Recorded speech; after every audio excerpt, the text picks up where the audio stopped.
today's new chapter. This is the chapter of your civics, and the theme of your chapter is constitutional design.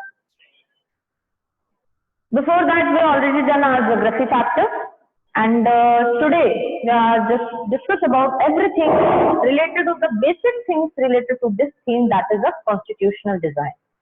So what we read in this chapter, we will read that how the constitution is formed, and what principles is adopted, who were the people they formed this constitution, and what is the reason behind to forming this constitution. And we also take some examples of South African constitution, and we will also read about the comparison between the South African constitution and Indian constitution. So before starting that, we have to recall our previous chapter. What was our previous chapter? What is democracy? Why democracy? So everybody know this. If a country is called a democratic country, there is a constitution.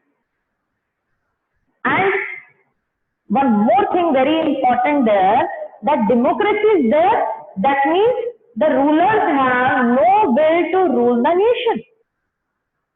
क्या आज हमारी government अपने accordingly rule करती है nation को, या according to the people's desire and aspiration? This is the question. If we talk about democracy, what is democracy? The very, we can say, famous definition is there. Abraham Lincoln, this is, what is the definition as?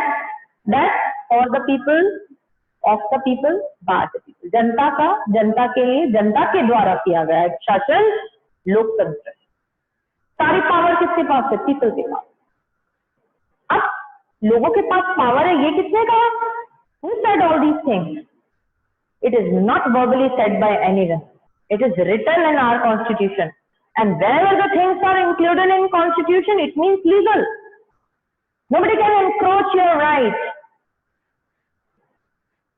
It means it's a duty of the country, it's a duty of the state that they should give all the rights which is written in our constitution.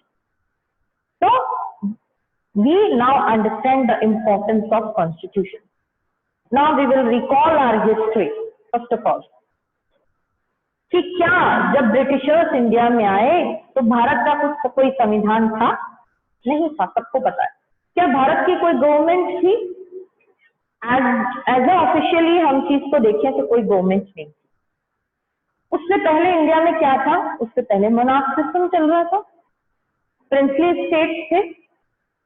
उससे पहले भी Britishers से पहले भी हमारे यहाँ पर आपको मालूम है कितने ही आउटसाइडर्स आए इंडिया में, यहाँ तक कि मुगल्स आए, जिसके मतलब एक लॉन्ग हिस्ट्री है इसके पीछे.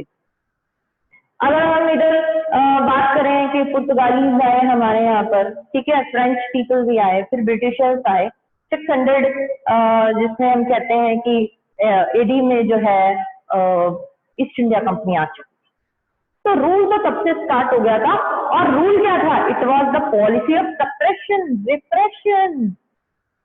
इंडियंस को दबाना, उनके एस्पायरेशंस, गोल्स को, उनके राइट्स को इंक्रोच करना, उन्हें दबाना और उनके ऊपर रूल करना. And you already red in your history that gradually the Britishers who came to India for only trade, they started to rule, politically rule, economically, every sphere. They just encroached the powers of Indians. जो हमारी ताकत थी, जो हमारे rights थे, वो सब एनक्रॉच. So we suffered a lot. One more thing here, just always keep in mind, if something is it contains in your book, textbook, it means the theme is there given in your textbook. It means there should be number of reasons behind it. So we have to first of all search all these reasons. Then we will discuss about everything. What is the reason is there, then the outcome is there. कोई चीज का कारण होता है तभी तो परिणाम आता है. वर्क तभी तो होता है उसके पीछे. आपका ज्यादा एफर्ट करने के लिए, जो हम कहते हैं मेहनत करने के लिए, वो कारण क्या है? ताकि आपका रिजल्ट अच्छा. क्लियर? तो आज जो मैं बात करने जा रही हूँ उसका इसलिए बैकग्राउंड समझना जरूरी है कि कॉन्स्टिट्यूशनल डिजाइन की बात उठी क्यों, कॉन्स्टिट्यूशन बनाने की बात क्यों आई? That's why at that time, because of the colonial rule, our Indians, our leaders, our, we can say, freedom fighters, they suffered a lot. बहुत जिसको कहते हैं ना ऐसे ऐसे conditions देखी है that we cannot imagine. Only we celebrate these national festivals like 26 January, 15 August, and we think that it's a tribute to our national leaders, but you can't give the real tribute to them because उनका जो sacrifice था उसकी कोई कीमत ही नहीं लगा सकते। और अब जो बात आ रही है वो यही थी कि कॉन्स्टिट्यूशन बनाने की बात क्यों आई। देखिए सबसे पहले यूएस की बात करते हैं, जहां पर तुमने शायद क्लास 7 में रोजा पार्क और वो वाले पढ़े होंगे, रोजा पार्क जिसके अंदर ब्लैक्स एंड व्हाइट्स का जो सेग्रेशन था, अपार्थाइड पॉलिसी थी। The apartheid policy today we will discuss about the South Africa. It was not in only in South Africa, New Zealand, UK, US, there were also. तो उस समय जो बात हुई थी तो सबसे पहले क्या आया था, सिविल राइट्स का चार्टर एक्ट आया था। राइट्स का यानी सिविल राइट्स का चार्टर एक्ट क्या है, इसका मतलब ये है कि सब लोगों को अधिकार दिए गए। तो आज जो हम फंडामेंटल राइट्स की बात किए गए ये यूएस से ही लिया गया हमारे कॉन्स्टिट्यूशन। संविधान का होना बहुत जरूरी है, राइट, बिकॉज कि हमारे पास एक ऑथराइज ऐसी चीज है जिसको सब फॉलो करेंगे। कहते हैं घर में बड़े बुजुर्ग जब होते हैं, एल्डर्स होते हैं, तो बच्चे भी उनको फॉलो करते हैं। अगर उनसे उसका रीजन क्या होता है कि उनके पास अगर सारी पावर होती है तो हम उनको फॉलो करते हैं। हमें पता है कि हमारी नीड्स है, अगर हमारे कुछ डिजायर्स हैं तो वो यही पूरा कर सकते हैं, ठीक है। तो बात यही होती है कि कॉन्स्टिट्यूशन किसी भी देश में होने का मतलब है the constitution empower the government and on the behalf of the constitution and the people the government rule and run the nation. कोई सरकार किसी भी डेमोक्रेटिक कंट्री के अंदर अपने आप देश नहीं चलाती है, अपने अकॉर्डिंगली देश नहीं चलाती। किसके हिसाब से चलाती है? The rules and regulation which is written in our constitution according to that. इसीलिए तो हमारे पास पावर है कि हम जब चाहें 5 साल तक अगर हमने अपनी सरकार बना ली तो हम अपनी सरकार को हटा सकते हैं। तो पावर किसके पास है? It is in our hand, but these powers are limited. We will discuss later. So in a literal meaning, what is constitution?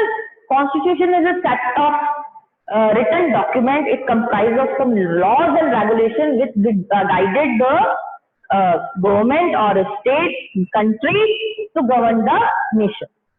And it is followed by all the people, even the all the people as well as by the government. यानी constitution क्या है? एक लिखित में एक वो document है। एक डॉक्यूमेंट नहीं, आपको मालूम है ना कितना बड़ा है? डॉक्यूमेंट नहीं, एक डॉक्यूमेंट एज अ कंप्लाइड हम इसको कहते हैं, that is written in form, जो कि लिखित में। देखो आज मैं कह दूं आपको कि I just give you this power, कि मैं आपको ये पावर दे रही हूँ कि आप जो है इस स्कूल को रन कर सकते हैं।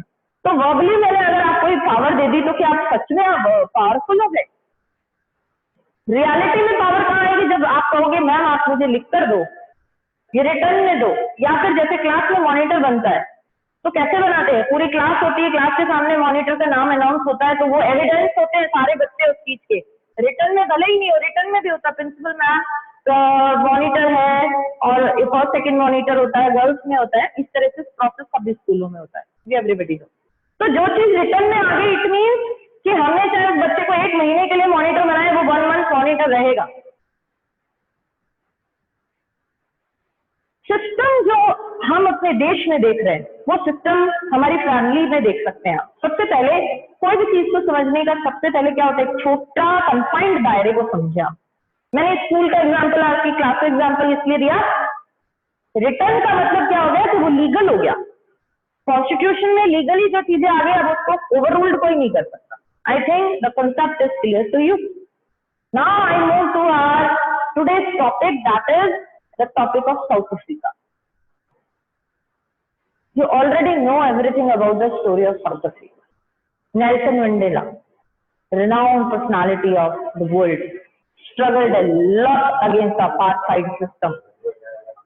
Imprisoned 28 years in jail because of only one reason, that was freedom. What is the freedom? 1994.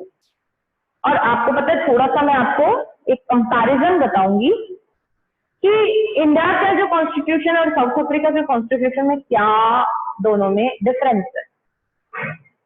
पूरे वर्ल्ड के अंदर साउथ अफ्रीका का जो कॉन्स्टिट्यूशन है, उस कॉन्स्टिट्यूशन में हमारे तो जैसे 6 फंडामेंटल राइट्स है ना, उस कॉन्स्टिट्यूशन में जो राइट्स दिए गए हैं, number of rights were there, बहुत लंबी लिस्ट है, which I will tell you later।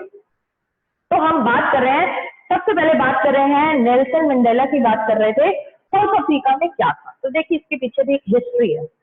जैसे इंडिया को कॉलोनाइज किया गया, ये ब्रिटिशर्स से, देखो क्या हुआ था, ब्रिटेन की बात अगर हम बात करें, हालांकि थोड़ा सा हिस्ट्री का टॉपिक आ जाता है, बट इसका बैकग्राउंड है थोड़ा सा बताऊंगी तो आपको ज्यादा क्लियर होगा।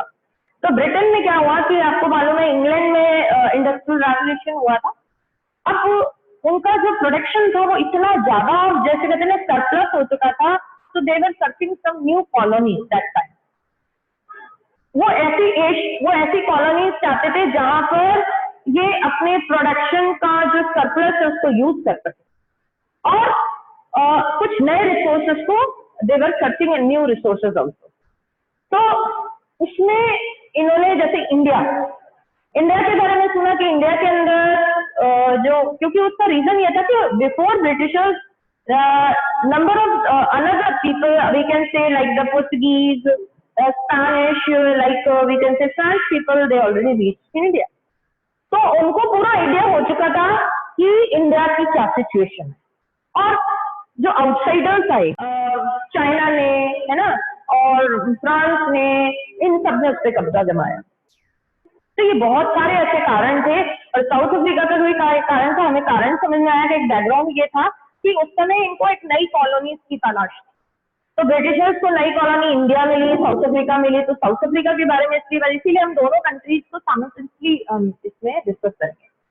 साउथ अफ्रीका की कंडीशन ये थी कि उस समय जब थोड़ा सा डिफरेंस यहाँ पर आ रहा है कि इंडिया के अंदर जब ब्रिटिशर्स आए थे, तो वो यहाँ पर व्हाइट जो पीपल थे वो रहते जरूर थे, लेकिन परमानेंटली नहीं थे, वो आते जाते रहते थे। आप लोगों ने सुना होगा वाइसरॉय वगैरह चेंज होते रहे।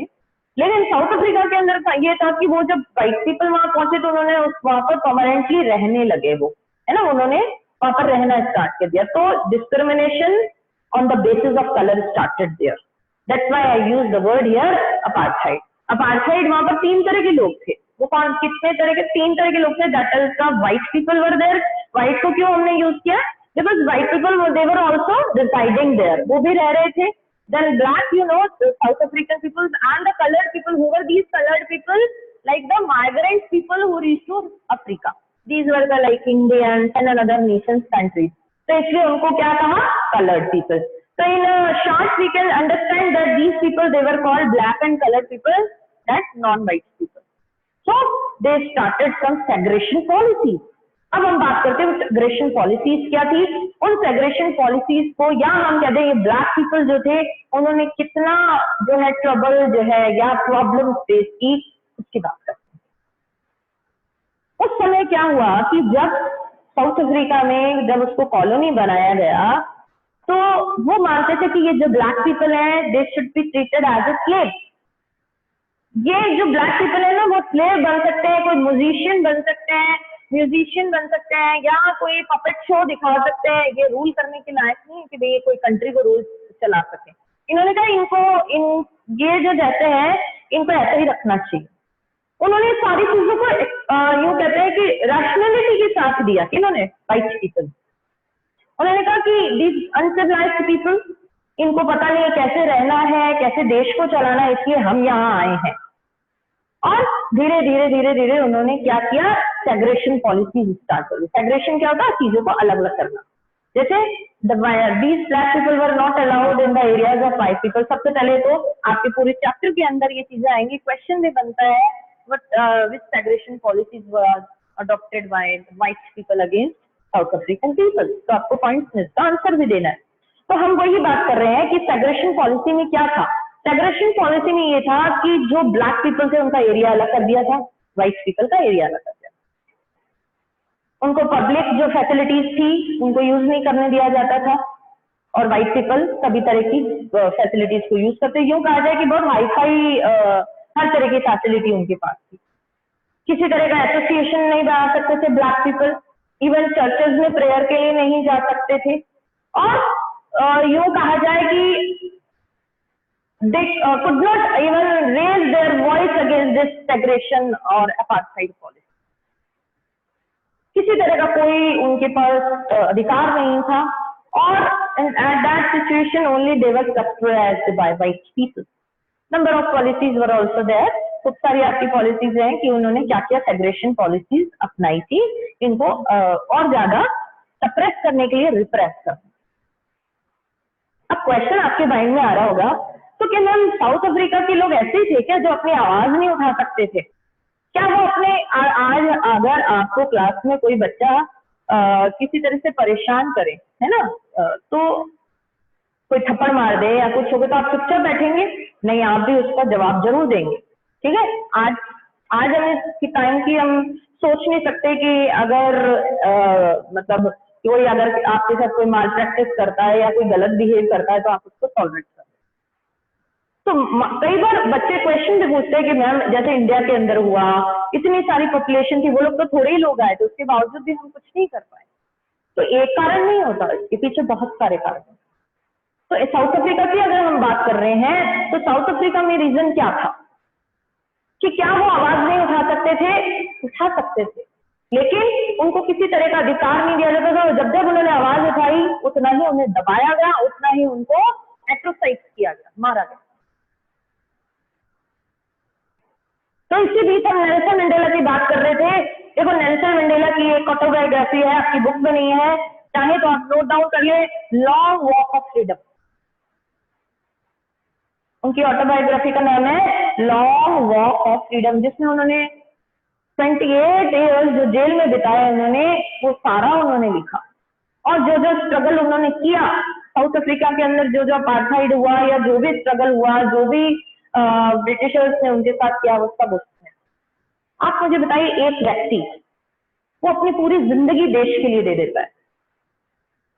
आपको थोड़ा सा और चीज बताते कि नेल्सन मंडेला को बॉक्सिंग का शौक था, उनको म्यूजिक सुनने का शौक था, अपने फ्रेंड्स के साथ घूमने का शौक था। उन्होंने ये सारी चीजें छोड़ के अपने देश की फ्रीडम को अपनाया। एक आइसोलेटेड उस जेल के अंदर चले गए और अपनी पूरे के पूरा यूथ जो पीरियड था उस जेल में दे दिया। मैं और आप शायद नहीं ऐसा कर सकते। दैट्स व्हाई कि आज उनका हिस्ट्री में पूरे इतिहास के अंदर जो है महात्मा गांधी जी का और नेल्सन मंडेला का नाम इस तरह से लिया जाता है। क्या आप मेजर कर सकते हो उनके सेक्रीफाइस को?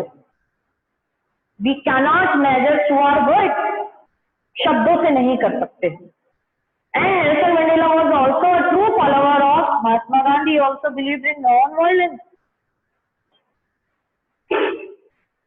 सारे उन्हीं चीजों को उन्होंने, जैसे सत्याग्रह था और इन सब चीजों में वो भी विश्वास किया करते। And after that of a strong, और we can say long struggle was there in the last South Africa got its independence. But before that, we will now discuss some more facts related to this nation. So we were talking about, what was talking about? The policies, segregation policies, which was practiced by white people against black people. So in this way, number of time, with the course of time, some people, they started to raise their voice against these policies, but every time their voice was suppressed. So once again, we talk about organization who helped to bring all people together. We can say under one umbrella. यहाँ पर हम umbrella छाता उसकी बात नहीं कर रहे। Under one umbrella मतलब एक ऐसा एसोसिएशन जिसमें छोटे छोटे ग्रुप जो सोसाइटी के उसके खिलाफ आवाज उठा रहे थे, किसके? अपार्थाइड के, उन सबको एक साथ लेकर आए। गांधी जी ने क्या किया था? सेम वही चीज है। गांधी जी ने क्या किया था? गांधी जी ने सत्याग्रह आंदोलन चलाया था, जिसमें कंट्री में, इंडिया के कंट्री के जितने भी अलग अलग, आपको मालूम है पीजेंट्स अलग विरोध कर रहे थे, वर्कर्स अलग विरोध कर रहे थे, इंडस्ट्रीज अलग विरोध कर रहे थे ब्रिटिशों का, इन सबको एक साथ किया है। Same policy was adopted in South Africa and what was that? That was a role of ANC here, African National Congress. Congress जो है आपको सभी कंट्रीज में मिल जाएगी, नाम आपको, उसका रीजन है कि कांग्रेस का मतलब होता है collective. So against why these people, this ANC African National Congress was formed that time, it was against the policy of segregation and many workers unions, and even one more thing very important here, इस ANC में कौन कौन थे लोग?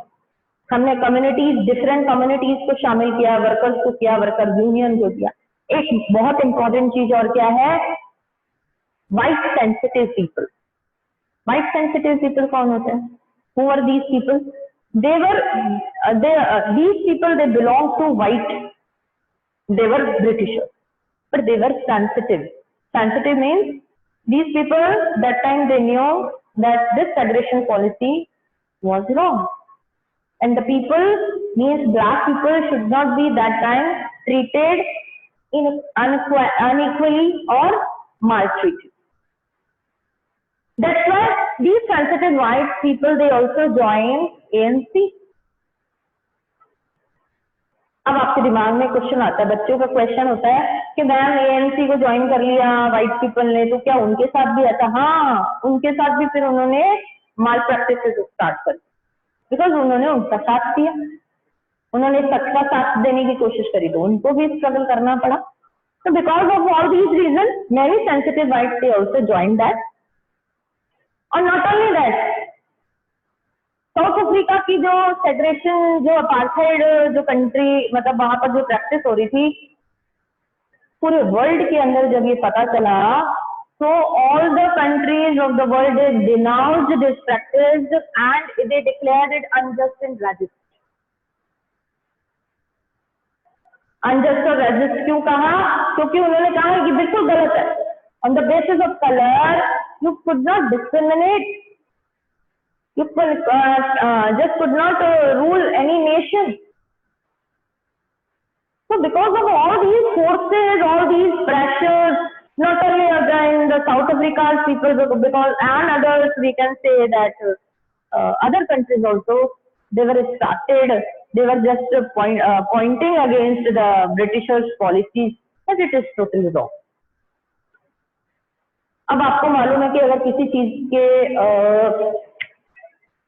एक ही चीज को बार बार किया जाए तो आखिर तो उस चीज पे वर्क होता ही है, मानते हैं इस बात को?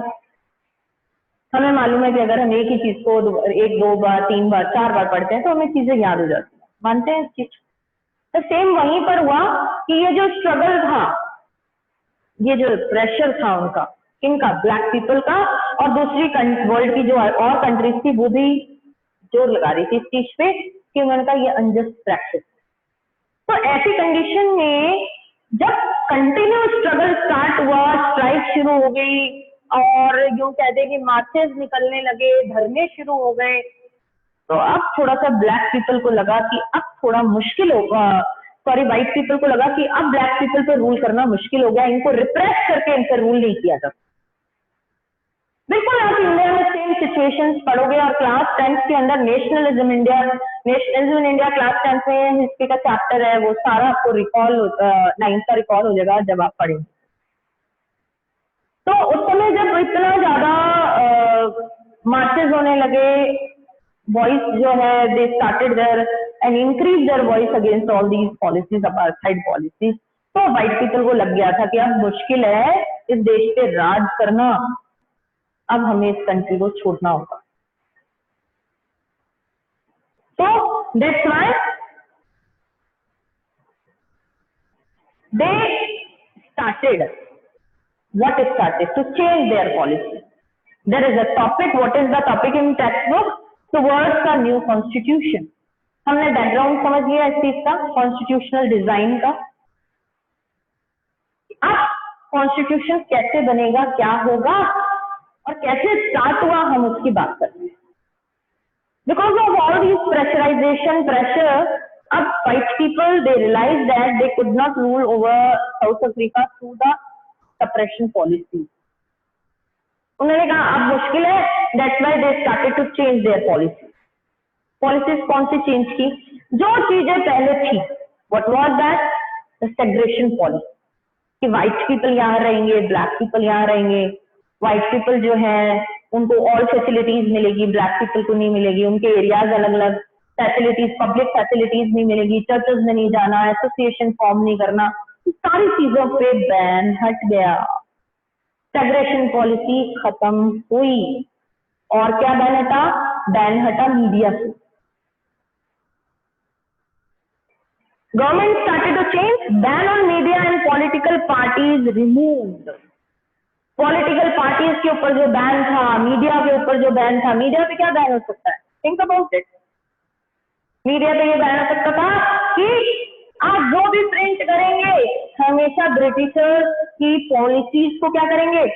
फेवर करेंगे, हमारे लिए अच्छा ही लिखेंगे, जो हम कहते हैं वही प्रिंट होगा, कोई भी सस्पिशियस न्यूज उसमें नहीं आएगी, हमारे खिलाफ न्यूज नहीं आएगी। तो ये मीडिया पे प्रेस पे कंट्रोल ही तो हो गया। पॉलिटिकल पार्टीज नहीं बना सकते, क्यों? क्योंकि सरकार हमारी है, हम देश को चला रहे हैं, तो पॉलिटिकल पार्टीज नहीं बना सकते। But after changing it's policies, the ban on political parties and media it was removed. और क्या हुआ? और उन्होंने मतलब यूं कहा जाए, number of other measures, number of other steps were also adopted by them. What were all these? So some speeches were also given of Nelson Mandela in your text. जब उनको आजादी मिली तो नेल्सन मंडेला की पहली speech क्या थी? 1994 में जब आजादी मिली, देखो 28 इयर्स उन्होंने जेल में निकाले और उसके बाद आजादी मिली 1994 में। उनकी क्या स्पीच थी? देखो वो गांधी जी के फॉलोअर थे, इसलिए उन्होंने क्या बात कही? Through the peaceful negotiation and goodness inheritance we achieved our independence. He believed in goodness. और वो साउथ अफ्रीकन पीपल को भी कह रहे थे they should not just give up the effort because they believe in goodness in others also. And सब चीजों के लिए वो प्रिपेयर थे, even he was prepared to die for the nation.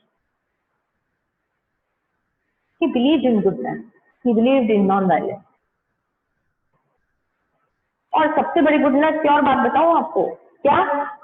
कि जिन्होंने इतना एट्रोसाइड्स उनके ऊपर किया ब्लैक पीपल पे, these black leaders they were also tried to make understanding clear to others black people that they should कि सारी चीजों को स्मूथ कर लेना चाहिए, कि उनको जो है माफ कर देना चाहिए। किनको? व्हाइट पीपल को, कि जो इन्होंने इतना एट्रोसाइड हम पर किया, उनको माफ कर देना चाहिए। आप मुझे बताइए, क्या ये बहुत इजी है कि किसी ने आपके साथ इतना गलत किया हो, पूरी जिंदगी आपकी खत्म कर दी हो, आप उसको माफ कर दें? Not possible. But because these black leaders, I am talking about Nelson Mandela, he believe in non violence, और इसीलिए उन्होंने पहली जो चीज बोली वो क्या? कि इन व्हाइट पीपल को माफ कर दिया जाए, इन्होंने जो किया है। ऐसे नहीं कि किसी ने आपकी आंख निकाली है तो आंख निकाल लें। गांधी जी का था कि एक गाल पे थप्पड़ मारा तो दूसरा गाल आगे कर दें। He also believed in this. So because of all these, उन्होंने सेम ऐसे ही किया। अब कॉन्स्टिट्यूशन के अंदर उन्होंने चीजें ड्रॉन करने के लिए क्या चीजों को अडॉप्ट किया, उसकी बात करते। सबसे पहले तो कॉन्स्टिट्यूशन के अंदर उन्होंने बनाने के लिए एक बहुत बड़ी बात किया है कि not only these black people but white people they also sit together to form the new constitution for this country. And in this constitution, number of rights were given to all citizens equally. No separation on the color. It was totally abolished there. like untouchability is abolished in India. This apartheid system was totally abolished in South Africa. And in this way, this constitution that was formed in South Africa, we can say it is unique. It is one, we can say कि सारे features को लिए हुए था. ये नहीं कहेंगे कि इंडिया के अंदर कॉन्स्टिट्यूशन में चीजें नहीं थी. India it is also one of the we can say good constitution. But South Africa के अंदर क्या था कि नंबर ऑफ जो राइट्स की लिस्ट, देखो हमारे यहाँ पर क्या हुआ है कि जो चीजें हमें after independence only that time the basic fundamental rights were given, but with the course of time through the amendments new rights are also added. What are like right to information, like right to education, RT, right to property? There are a number of rights these are. So at that time, because in 1994 and we were independent in 1947, so you can see the difference between the years. So in this way, we see that new types, we can say that all types of rights that is included in South Africa. So the preamble is also given in your book. You can, if you have, we should understand what is written in our constitution and what is written in their constitution. And what this is not a constitution, but what is this? This is a preamble. Preamble, it is the introductory part of the constitution. As you know that in India it is written republic, socialist. All these things are also there. So you can, if you want to check the comparison, if you want to read the comparison between South Africa and India, you can read these preambles. I hope that today we discussed the topic, the remaining or other topics, new topics we will discuss tomorrow. आज समझ में आया होगा आपको, और कुछ चीजें extra भी मैंने आपको बताने की कोशिश करी.